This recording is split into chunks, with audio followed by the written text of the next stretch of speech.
I just stepped off the House floor in the middle of the vote series right now, dealing with the continuing resolution for our budget and also dealing with the narrow request the president put out to help train Syrian rebels in their fight. Voting yes on both of those. Let me talk you through on some of the reasons why. Right now, we train about 40 different nations around the world right now with our United States military. This would also extend that authority to be able to also train some of those rebels to be able to defend themselves in their own fight there. This is something a lot of us talked about 2 years ago that we should have done as a nation. Those individuals that are standing up to be able to protect themselves, that line up with Western philosophies, we should be able to train that select small group to be able to speak out. Obviously, there are a lot of radical Islamists that are there in the middle of all that fight with Syria as well. We definitely should not and do not support that group.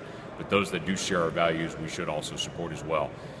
This is something that we did with the Kurds, we did with the Iraqis. ISIS would have already overrun Iraq if we had not trained the Iraqis and the Kurds in the years past. So we need to be able to do the same thing in Syria for them to be able to defend themselves and be able to defend for what is uniquely American values as well, and for uniquely American priorities. Now, I tell you that to say, the president's not put forward a strategy yet. Sending over a couple fighters and training 5,000 foreign fighters is not a strategy. He needs a strategy, he needs to put it in place and put it before the American people and before Congress to be able to evaluate that. I anticipate that coming in the days ahead. What was today, which is a very narrow request, to also be able to train this group as we've trained multiple other groups as well. Continuing resolution is also there. That continuing resolution keeps the funding low at the previous year's level. If we don't do that, we go into one of two things, either a government shutdown or an automatic increase of spending. Both those are bad options. So want to be able to prevent the government shutdown, also want to prevent an automatic increase in spending. So that continuing resolution gets us until December the 11th, and we'll take up all the budget issues in the days ahead. These are tough issues. I would encourage you to do your research.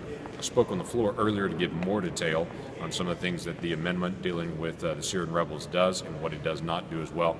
I encourage you to be able to watch that as well. Thanks, Sean. Mr. Lankford. Gentleman from Oklahoma is recognized for 2 minutes. Mr. Speaker, a week ago the President asked this House to include very narrow language in the continuing resolution that would allow the United States military to train and equip the Free Syrian Army individuals to defend themselves.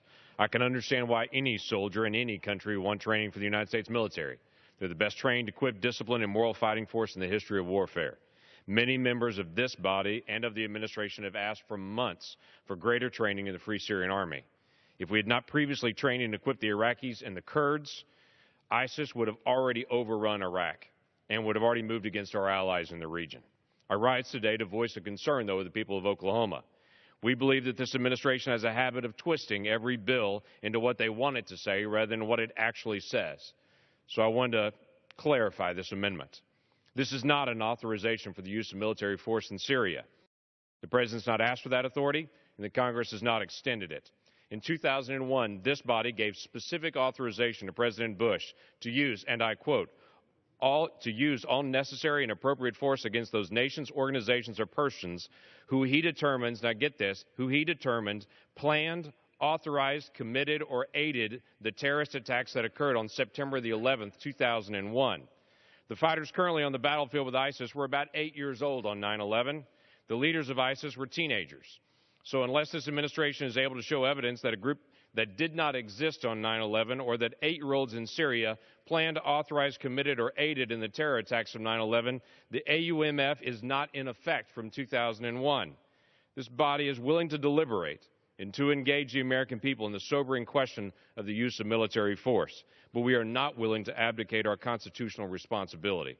Also, no one in this administration understands this vote as a request to negotiate with Iran for their cooperation, to offering to turn a blind eye or to turn our head while they advance their nuclear weapons program for their help and their cooperation.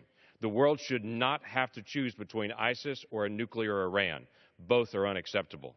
This vote is also not an acknowledgement of the President's plan to defend our nation from ISIS. We have not seen a plan. Gentleman's time has expired. Gentleman for Texas. Mr. Speaker, I yield the gentleman additional 30 seconds.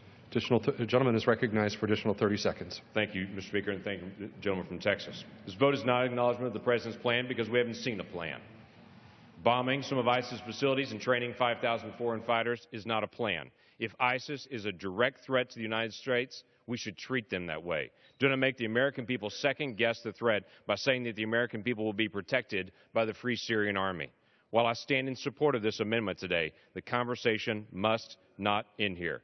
I look forward to the conversation on how the administration intends to constitutionally seek authorization to accomplish the strategy they lay out before the American people in this body. And with that, I yield.